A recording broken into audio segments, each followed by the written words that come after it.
Great. Thank you. Hi, everyone. We're so glad for you all to join us today. We're very excited for today's speaker. As you all know, I'm Robin Troutman. I'm not sure what my title is right now, but I'm with NACDD.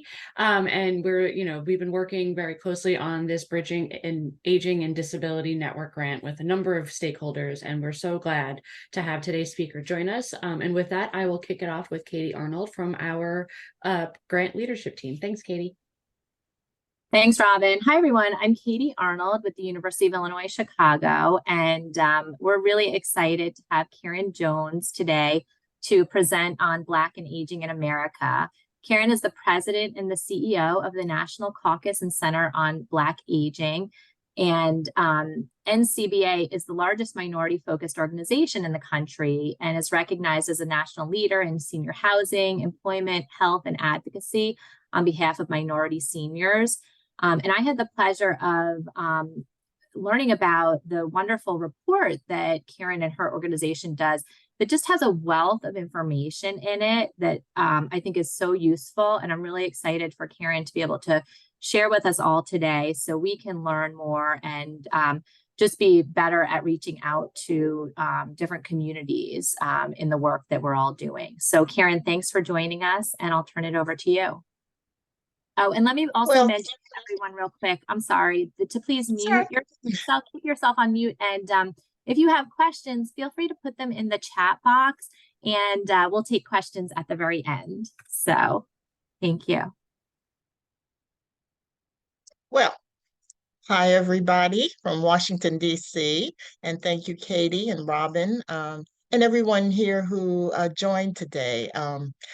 Your participation reassures me that you share our interest in raising awareness and providing information on ways to connect and to improve outreach to older adults and to persons with disabilities, so particularly those communities of color. So I thank you. Some of you may have heard me because I have spoken with other disability groups. So if I repeat some things, I don't apologize for that because I think it's important to reemphasize things that we still have to work on when it comes to ourselves. And from some of you, probably a lot of you, you've never heard of NCBA before. And the National Caucus and Center is we're 53 years old. We're an organization that was founded by some African American nursing home professionals who wanted to make sure that when the Older Americans Act was being developed back in the 1970s, that communities of color were included in that process, particularly when it came to developing programs and funding and just the appropriation and care of communities that obviously had not uh, been cared for. So we will talk about that. And as Katie mentioned, NCBA, we do three things that we think most are important. One, we own, manage, and help develop senior affordable housing. And we help other nonprofits and churches do the same because, as you well know, affordable housing is a real issue among older adults and persons with disability. So we work very hard in that area. Our health and wellness programs, we provide all kinds of webinars. We used to be able to go out and do them at certain churches and civic organizations. Now we've all become very technical. We're hoping to get back into the routine because that one-on-one personal contact is still very important to us. And so we're moving towards that. But if you're ever interested in anything, get on our mailing list and we'll alert you because we cover on all kinds of issues related, number one, obviously to older adults, but also in from the lens of how it affects African American older adults. And of course we have we also do training and employment.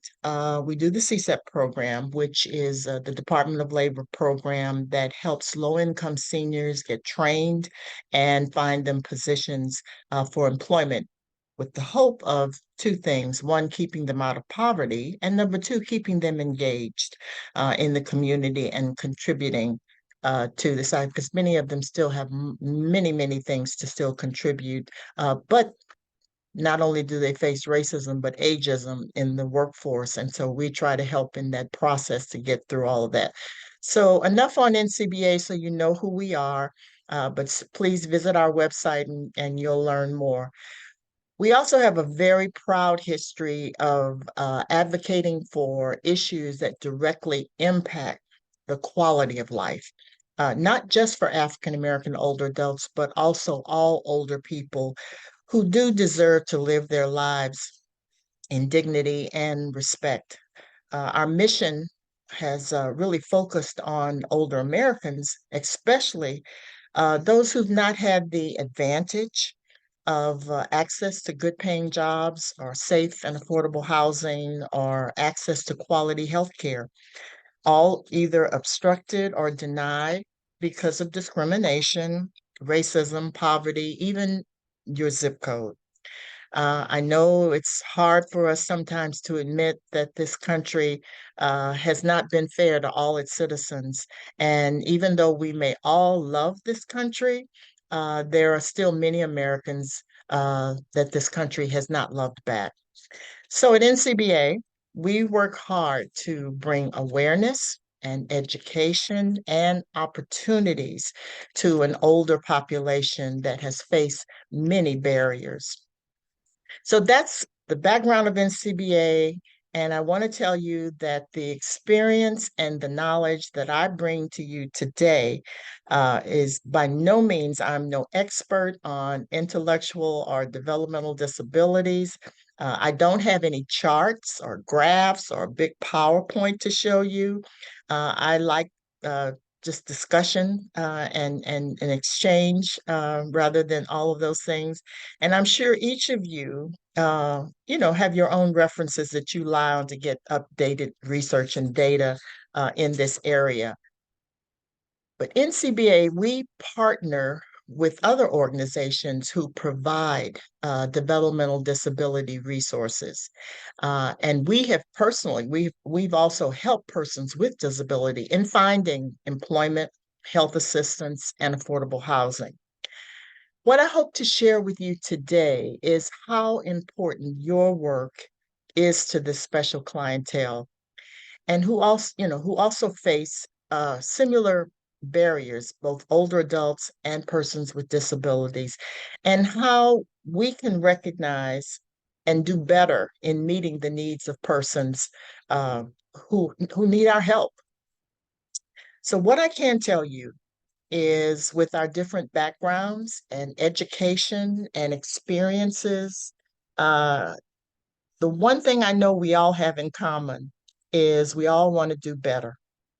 And we want to know how to elevate the needs and the concerns of and the health and the well-being of people with differences, while not necessarily working to silo these special populations, but rather to enhance quality health care, independence, thriving work opportunities, greater access to technology, and more diverse and dedicated workforce to achieve these goals.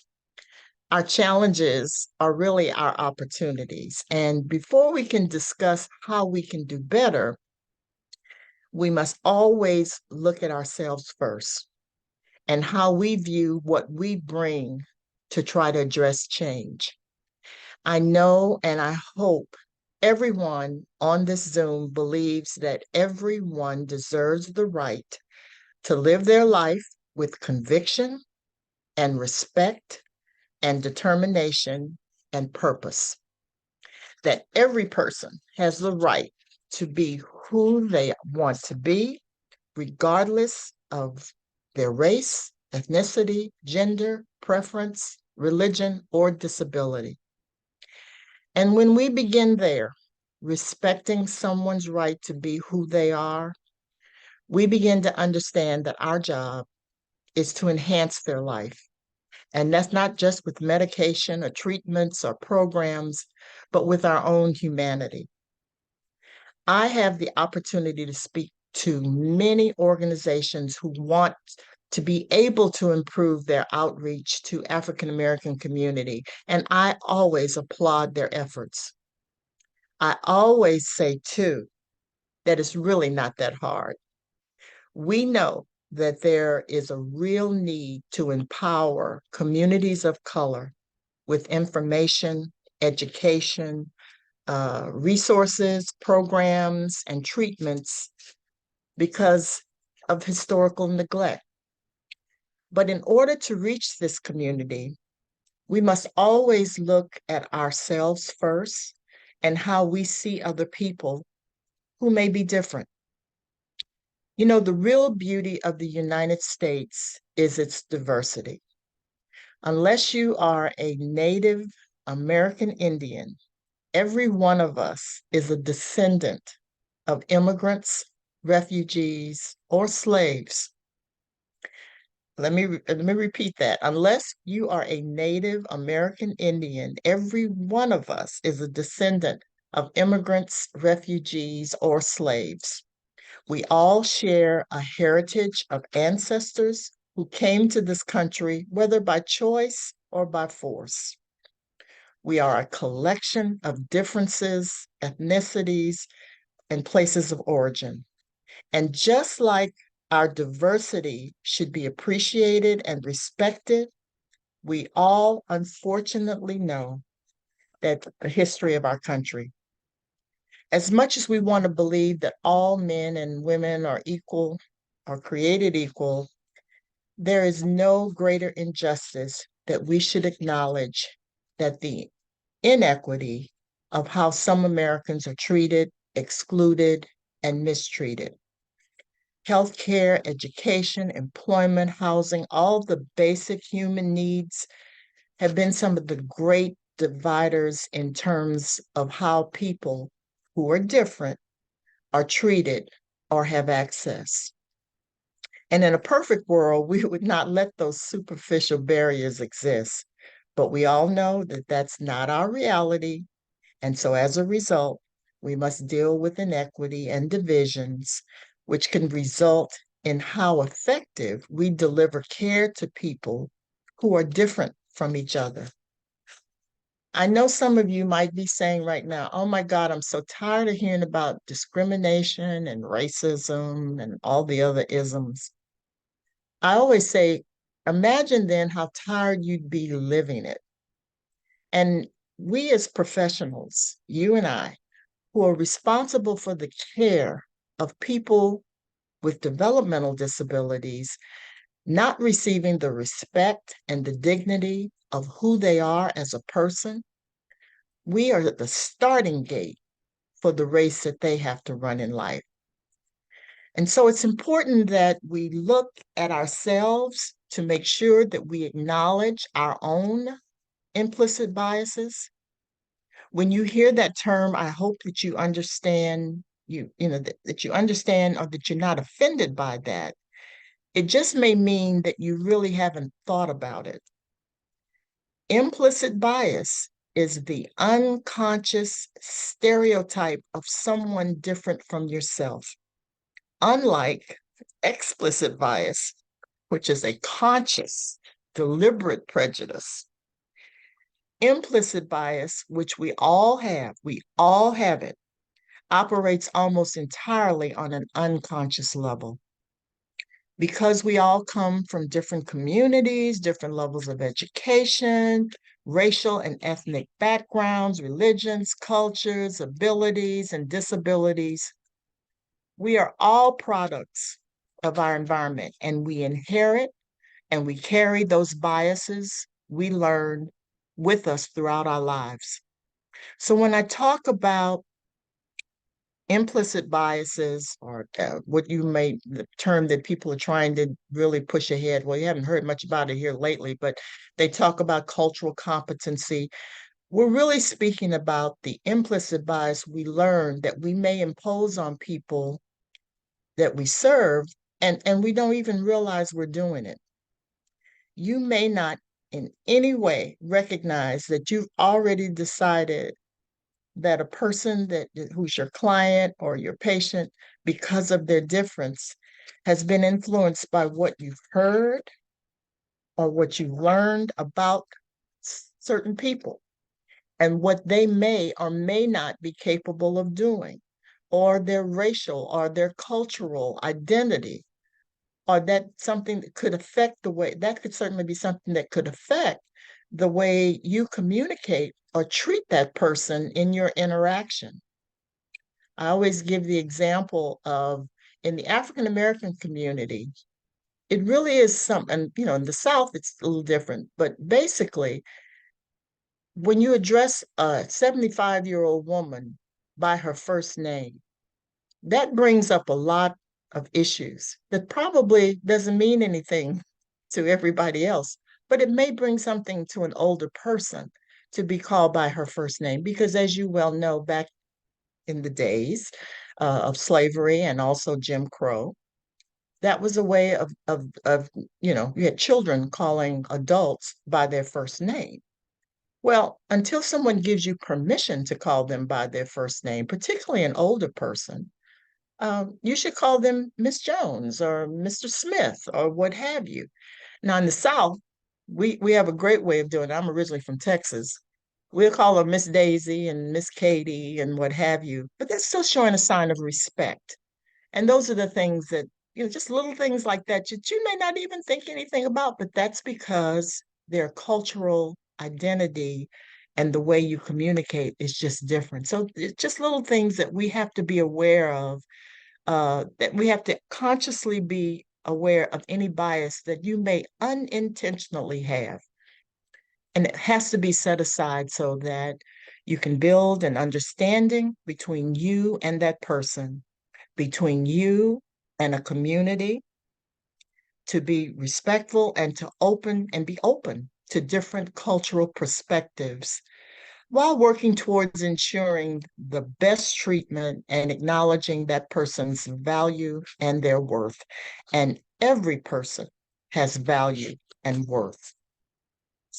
Now, our work at NCBA has focused on improving the lives of older adults, assisting older African Americans and other adults from communities of color.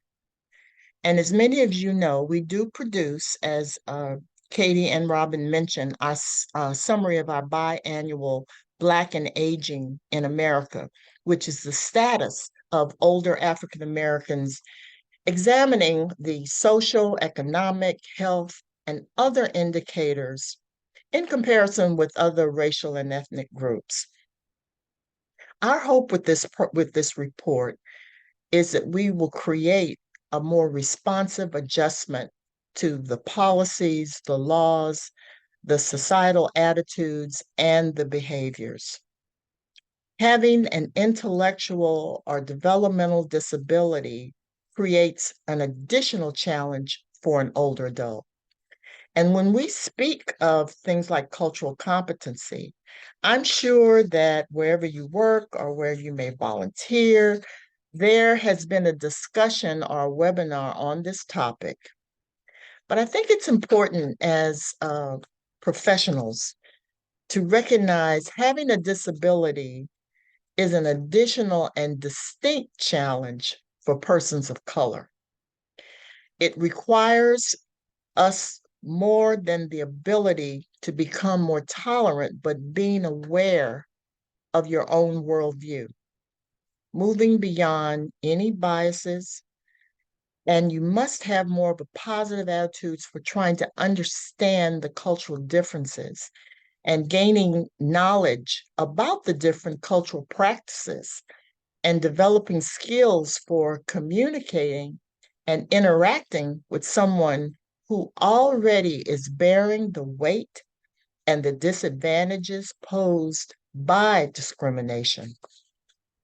Now, let me just give you an example. In the African American community, historically, because of our long history of mistreatment in the healthcare system, there is still hesitancy in seeking assistance, not only for their general health, but more so if they are affected by any disability. And that's because we've had systematic injustices that are not just a problem in healthcare, but a legal scholar that has written a lot about this, Kimberly Crenshaw, she describes it as, and I'm sure you all have all heard of it, intersectionality, where you have a lens or a prism for seeing a way in which various forms of inequality often operate together and exacerbate each other. So an individual, especially an individual with disabilities, has a lived experience greater than the sum of his or her identity. A person with a developmental disability, particularly an older person that you may see as a patient or a client, already must tackle with the additional challenge of systematic inequities. So for children, treatment or therapy is adversely impacted by the complexities that they bring with them for being maybe low income, poor housing, poor education, and the stress and burdens of whatever their parents are experiencing. For an older person, the consequence of this intersectionality is even more difficult as it impacts their ability to succeed in the workforce or just manage daily activities beyond their disability.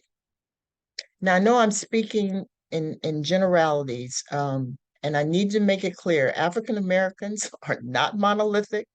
Other ethnic groups are not monolithic. Though these populations have experienced issues of unfairness, they can by no means be viewed in a generic lens.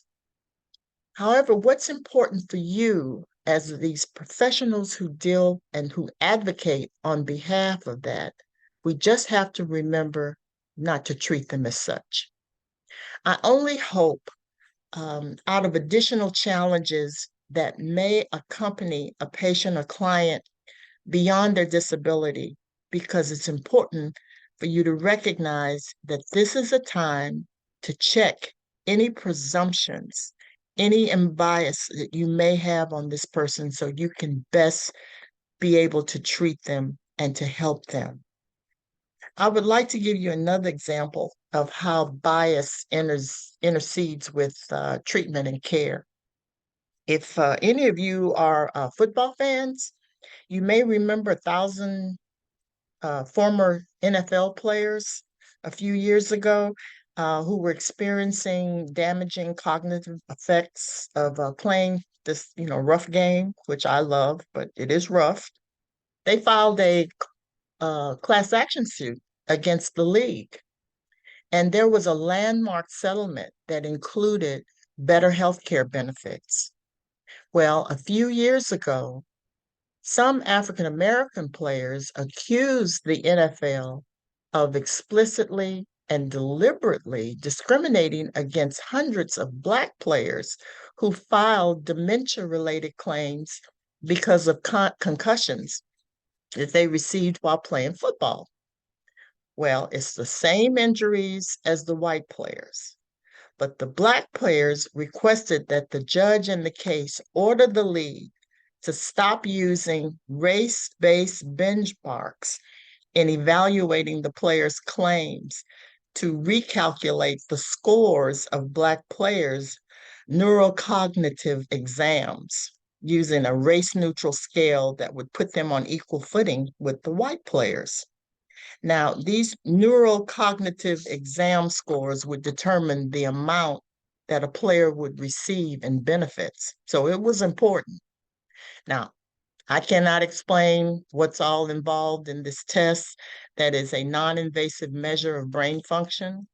But what I can share with you is what I have read that neuropsychologist Robert Stern wrote about in this study, and he also submitted a brief to the court, and I quote him: "The norms are appropriate for us in clinical interpretations of an individual's performance, but when they are used across the board in an algorithm to determine monetary compensation, it is inappropriate and results in injustice and racial inequities."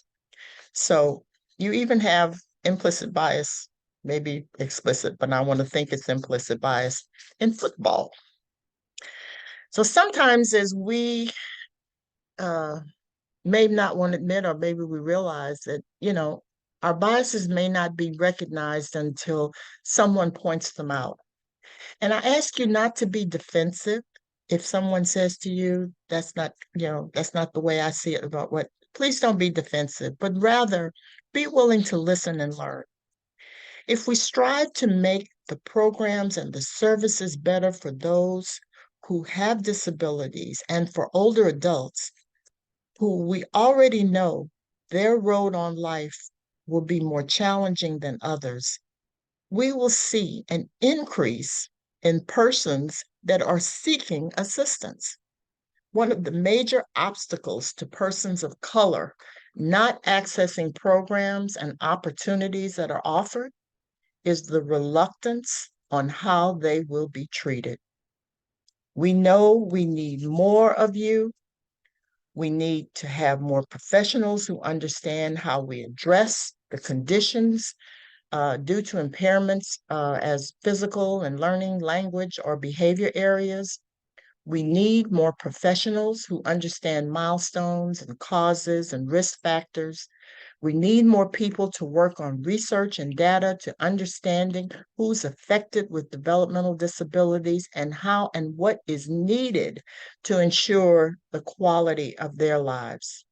We need more advocates to promote more funding opportunities, educational advantages, and acknowledge the value of everyone's potential and promise.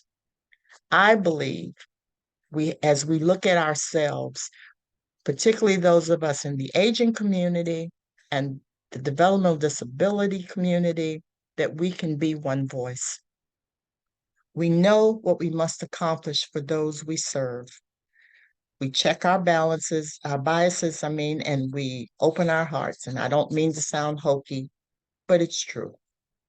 We have the education, the experience, and the knowledge, and the best of what can be for all to assist those persons who suffer or who have disabilities and those older adults with the healthcare and the programs for the same reason that we want everyone else to have, to stay healthy and active and be a part of a shared community.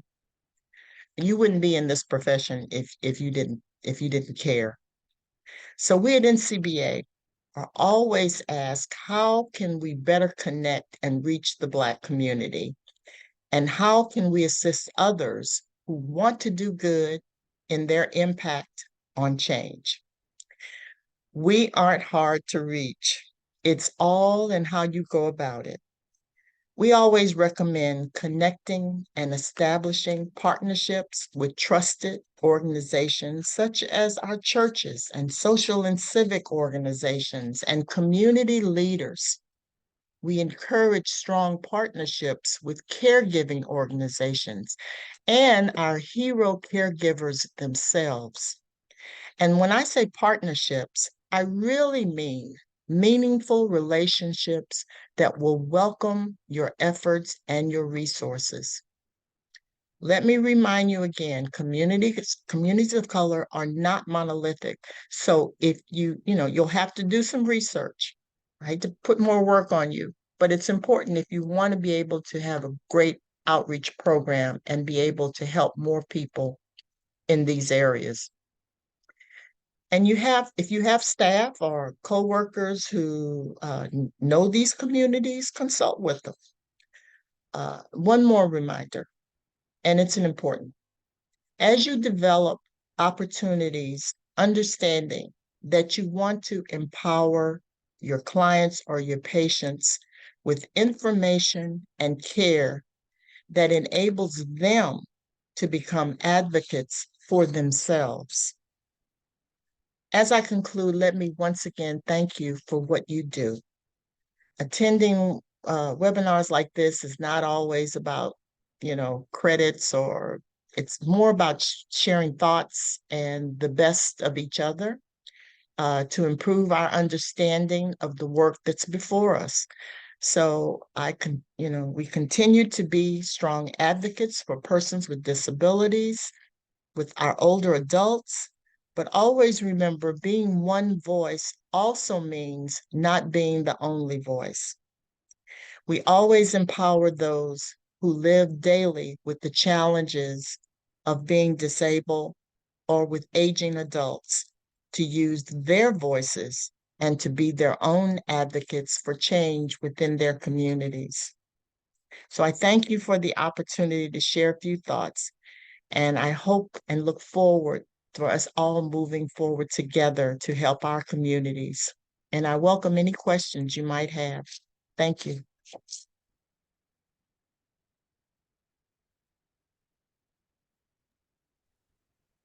Thank you so much, Ms. Jones. That was really, really great information. And I want to open it up to everyone for questions. Feel free to put in the chat any questions or comments. Also, you can raise your hand, your virtual hand, and then unmute if you'd like to share a comment or a question verbally.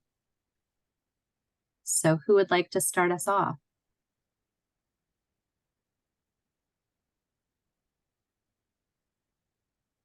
Everybody's so overwhelmed with my work.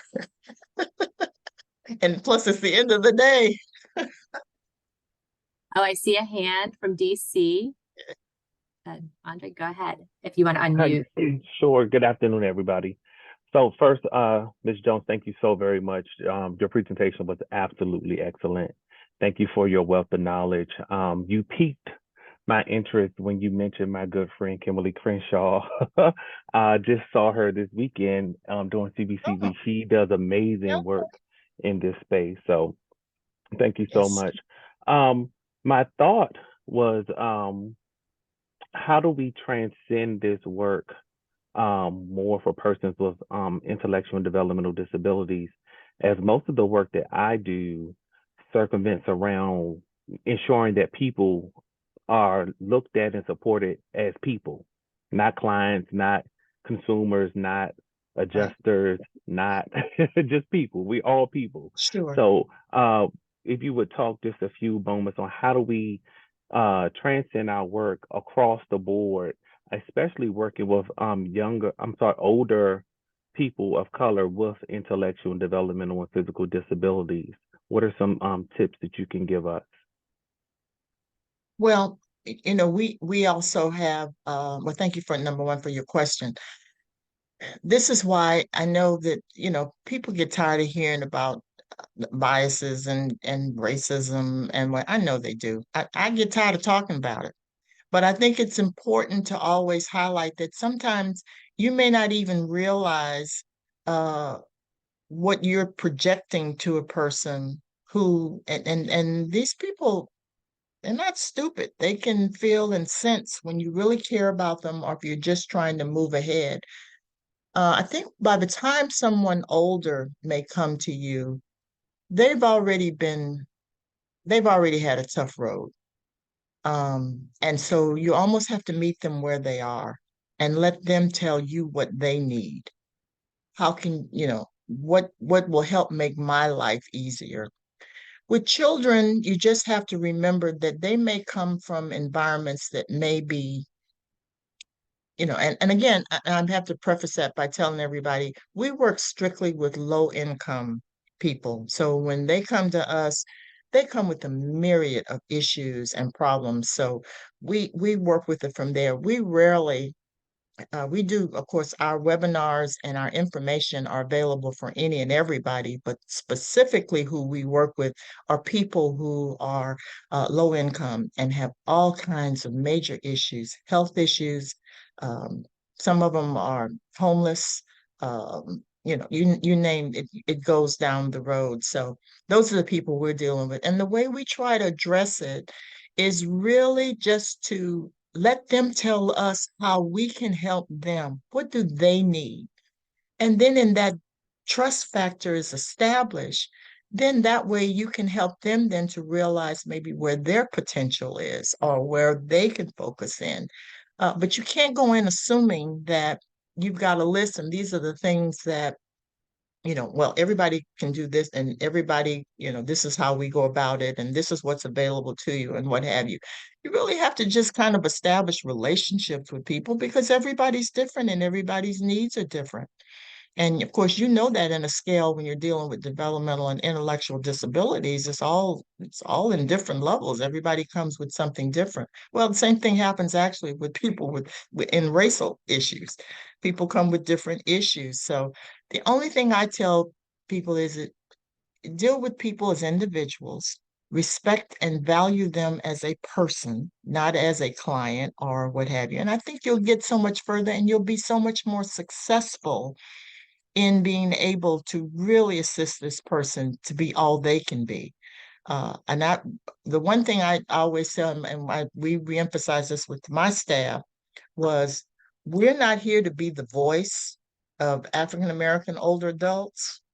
We are here to make sure that they have enough information, that they have enough awareness of what's going on, what's available to them, to just be all we can to support them so they can be advocates for themselves. And then then feel like they can be more part of a shared community rather than somebody just always telling them what to do because they've had that all their life, particularly if they're an older adult. So I hope I kind of addressed that for you, but it's it's a it's a challenge. It's not difficult. It's always a challenge, but just respect the person as an individual who has a difference. And we're just there to see how we can help them to navigate and make the quality of their life better. Perfect. Thank you for your words. Thank you, Andre.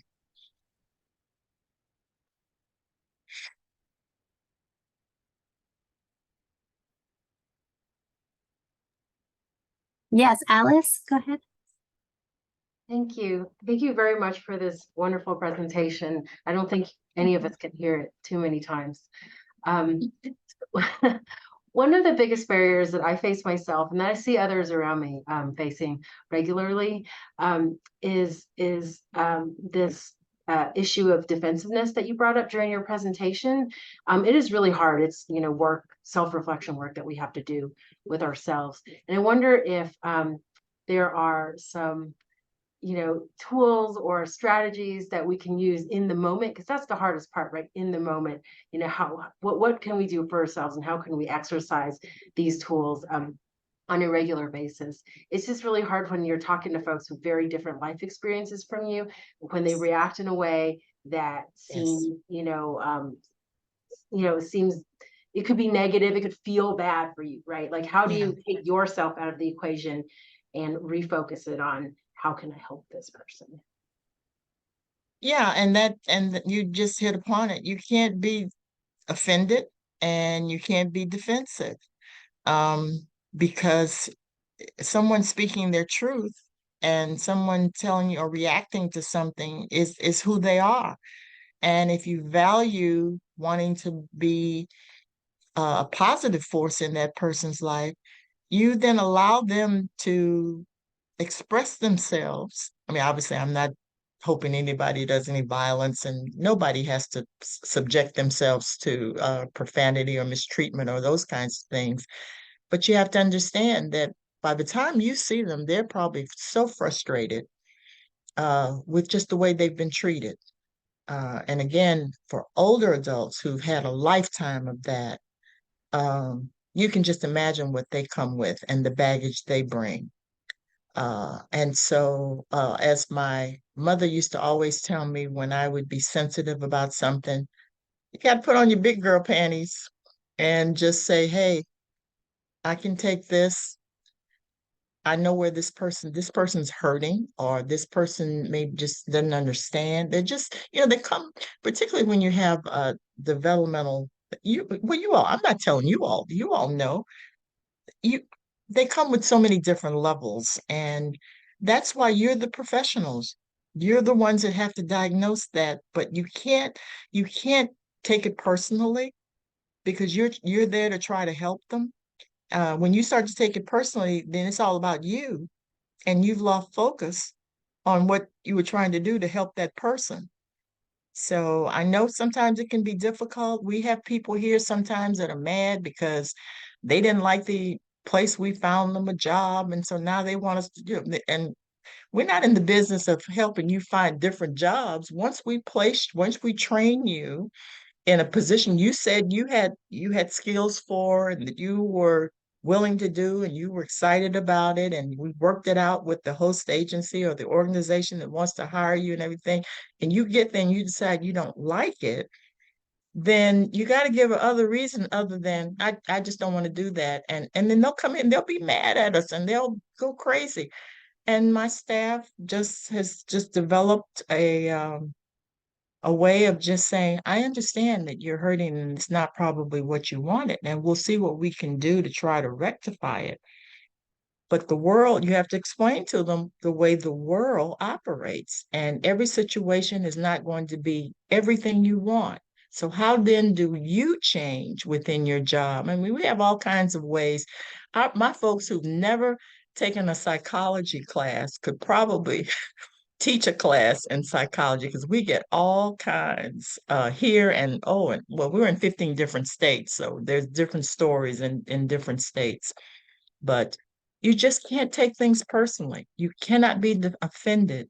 And you have to, when you start doing that, you've lost focus on it's not about me. It really is about them. And how then can I help this person? And that's about the best advice I can give you.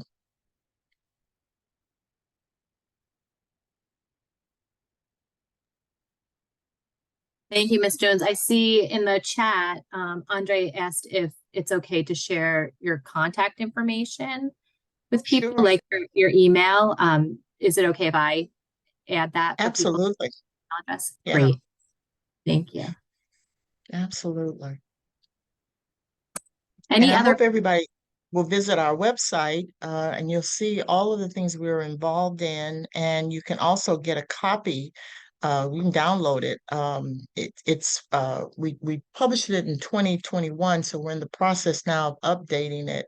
It'll come out in actually 2024. We got kind of behind with the pandemic and what have you, but it still will give you a pretty good information.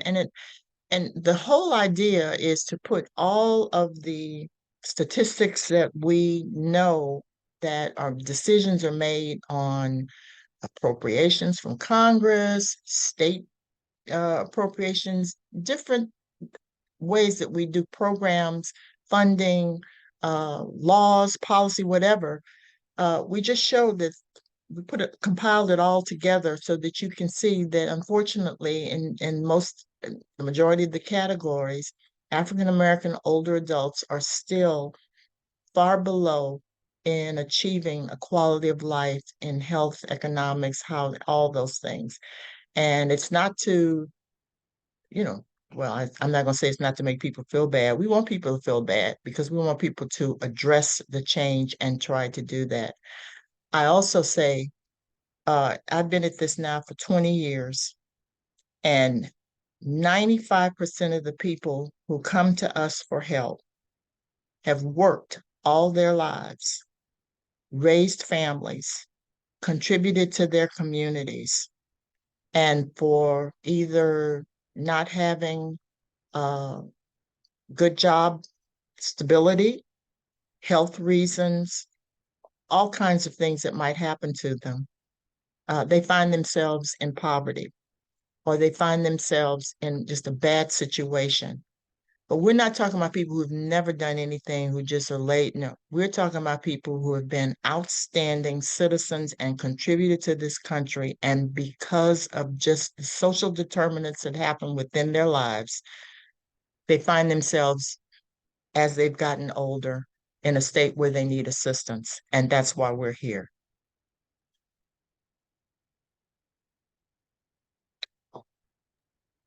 Crystal. Hi, Ms. Jones. Thank you for your presentation. One of the things that I just thought about was at times in our community, their grandparents become parents again.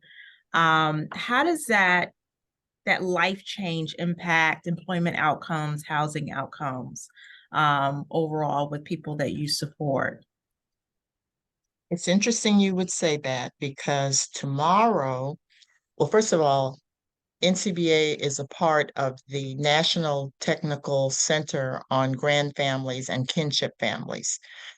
We help support getting more technical information to social service organizations around the country on how to address specifically African American older adults who have that responsibility. Now, we all know grandma taking care of kids is not new. Every time you see somebody on TV, I just want to thank my grandma. I want to, so that's not new for us. We've always, and we don't self-identify. It's almost like when we're a caregiver. We don't self-identify as a caregiver. We don't self-identify as somebody. We just take care of our own. And it doesn't have to be our grandchild. It could be our little cousin. It could be what we take them in, we take care of them. So that's not new for us. However, what this tech center does, the Grand Family Center, what it does is it's trying to help organizations that specifically are designed to help them in the process of who's eligible for SSI, what programs are available to assist them. We had a real need when the pandemic happened because here these poor older adults who they themselves didn't have any sort of technology, didn't understand how to work the internet, whatever they could, all of a sudden had their grandchildren at home having to do school by Zoom. And it was just a nightmare for our thing. So we try to help provide those kinds of resources. Tomorrow, I am closing on a new housing facility here in Washington, D.C., and we're very proud of it. It's my largest project yet. I'm bragging now. It's a $160 million project. It's 179 new senior affordable housing units. It's in Columbia Heights here in the Washington, D.C. area. And we've set aside 40 of those apartments for grand families because the need is so great across the country when there are older adults who have to take on the responsibility of a younger child. And if they're in affordable housing now, as you know, most of these senior facilities do not allow children. And so they get thrown then into the multifamily situation, which you know is a nightmare. And when you're 75, 80 years old and you got to take that, well, shoot, you can be 60 and have to take that on. That just totally changes your life. So we're really trying to address that here at NCBA. And I tell you, one of the hardest things we've had is just getting these grandmas and grandpas that just take that on to understand that there are resources out there they're not taking advantage of to assist them. Even things like respite care, to allow them just a day to go away and let somebody else care for your kids they don't know about. So I would suggest you go on Generations United website, and you'll see the National I always get the acronym done, but you'll see it. It'll be the National Technical Center on Grand Families and Kinship Families. And it'll give you all the information on how we're trying to definitely help these older adults who find themselves in these situations.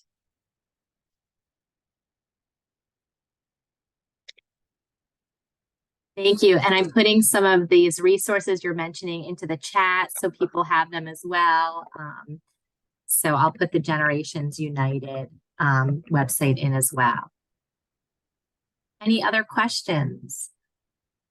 The only other thing I would like to say is I hope that wherever you are participating on boards and advisory committees. And I know some of your schedules are overwhelming, as mine is, but they need your voice on these sort of committees and advisory committees and boards that are actually doing this work, because I don't think we have enough on some of these that really deal with the developmental disability aspect.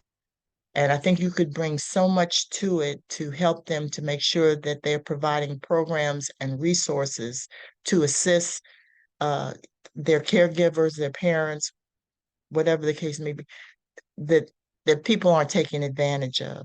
So I hope you will, if that opportunity becomes available for you in your communities, that's how you'll really help us move forward.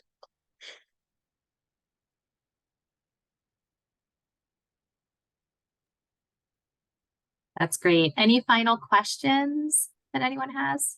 Andrew.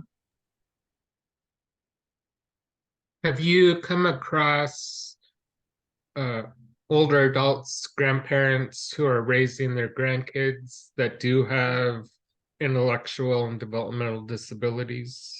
Yes. Yeah. Not many, but we have over the course of some years, and um, they, of course, have their own challenges. Um, and sometimes I think maybe about 10 to 15 years ago, I don't remember, one parent, the daughter went into prison and she had two kids, and the grandparent obviously didn't want them to go into the foster care system, but she really was not capable of being able to handle it, because she not only was developmentally challenged, but she also had some other things wrong with, I mean, in terms of mobility. And so there was a concern, and we tried to help and give her, because that's not really our forte. We're not really in that area, but when they come to us looking for assistance with finding a job, because she needed to work then, now that she had these kids. And and that's a whole nother issue. I'm working with Justice in Aging to really start looking at how we can assist grandparents and kinship families with resources, because it just would it's all we all know it's always better sometimes to go with a family member than to go into the foster care system. Not all families are abusive, and there are some that are very loving, and circumstances just require them to take it on, but they can't afford to do it. So if we can help in that way, so yeah, we've had one, and I say all that to say is I do remember, I think the outcome is it was determined that she was not capable of doing it. And I think unfortunately the kids couldn't stay with her, but there was another family member that took the kids in, and we just tried to assist that person in taking care of them. But it's a very sad situation, and she was very hurt about it, but she couldn't read or write. I think she was in her late 60s, if I recall. She had, again, some physical uh, disability, and then just developmentally, she was challenged. I mean, but she seemed to have raised her daughter. I don't know what happened that the daughter ended up, I think, it was during the opioid mess. It's just some people have so many issues and they come to you. And that's why when they come, and if they're angry, don't take it personally. It's you just the person maybe that they have had an opportunity to let it all out. And so just remember, every person has value, and you know, so yeah, that's the only case I can remember that specifically there was a person with developmental disabilities that we tried to help. We do have people who come in who are quite challenged, and they don't have grandchildren, it's just themselves, but they're maybe homeless, or some of them have just gotten out of prison, or for whatever reason they were living with maybe their parent, and that parent died, which means that the income that was sustaining them, if they weren't able to work or have access to any income, then that left them in a bad situation. We've helped those, and it's very hard to place them, as you well know, but we work very hard to find them positions that suit them, that they're capable of doing, and that they can have some pride in that they've become a productive employee with the company. CVS has worked graciously with us. We employ people all over. Home Depot. I'm trying to think of some of that. We've done Costco's. We've gotten a lot of folks placed with some of these larger businesses and organizations, and then of course our nonprofits, which of course we had a setback with the pandemic because a lot of them had to close because of resources, but some of them are coming back now, and they hire a lot of our folks too to do not only administrative work, but they can do maintenance work or and some of them do so well they get to move up in the organizations. So we have some success stories too. Great. Probably We one. have one final question before our time is up. I think we have one in the chat box. I'll read it. The question's regarding the not using the first name bit. This person said, first time I've heard this tidbit of knowledge. When it comes to the Mr., Miss, as a sign of respect, some other typical younger LGBT communities, the norm presently seems to be using first or nicknames without set identifiers until it's made clear. If this is what someone might be used to, is the solution just audience aware code switching? First impressions are important to establishing trust, and this seems like a possible stumbling block when trying to establish trust. Is this a generational thing? And if so, what ballpark age group would this be most important for? Okay, so for the Black people that are on this Zoom, you all know the history of that we don't call older adults by their first name unless, it's a miss. We always give that respect. And if you don't know the history, it's just that back in the day as slaves and during Jim Crow and all of that time, it was another demeaning thing to call somebody by their first name. And of course, in this country now, we've kind of our decorum and etiquette and all that stuff, everything is, and so it's a little bit different from the self-identifier of his, her, and all that kind of stuff. I'm still trying to get used to that myself. This is a historical discrimination that has happened to older adults. And I'm just telling you that I know when when I go into a store and I'm asking for assistance, and somebody who's like 20 years old says to me, well, I don't know Karen. But I'm like, you know, we're not personal friends. This is a business exchange. And I'll tell them. And I think you should address me as Miss Jones. Now that's just old-fashioned me. But I'm telling you, I'm old like some of these older people we work with. It's just a way to show respect to somebody until they give you permission. You can call me Karen. You can call me that. But for Black people, they want the respect that was always given to everybody else. And we always address people as Mr. Jones, Mr. Smith, Mr. Evans, blah, blah, blah, blah. And they want that same respect as they've become an elder in the community. Now, I see hands up. I see 100s. Y'all let me know if I'm speaking something that you don't know, or that I'm saying something that's not true within our community. No, you're absolutely correct, Miss Jones. You can call me Karen. Thank you.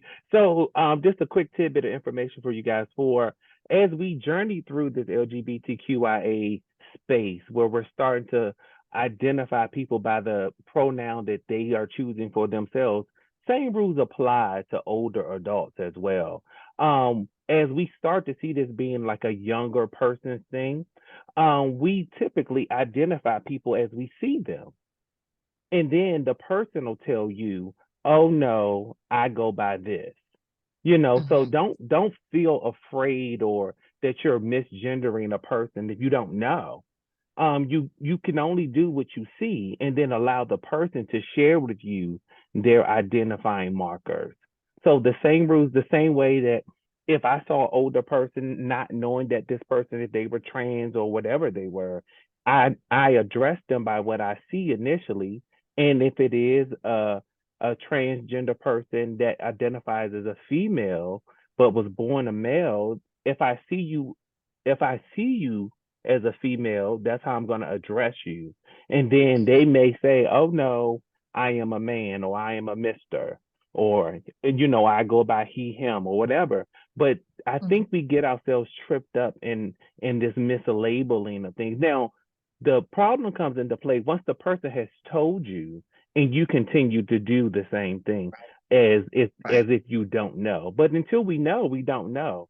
So I think, but far as the racial artifacts of it, we definitely, it is, if I see an older person walking down the street, I'm gonna call them Mr. or Mrs. There is a kinship where I may say Miss Karen or Miss Yeah, Jones. You know, if I know right. you as a person, even if we are friends, I would never just say, hey, Karen. It's often Miss Yeah, Jones or Miss yeah. Karen, you know, and that's just culturally how it's done. So there we go. Wonderful. Crystal? Thank you. Thank you, Ms. Jones, for all this wealth of knowledge. Thank you for all of the comments and the questions that I'm were giving shared. everybody permission to call me Karen, okay?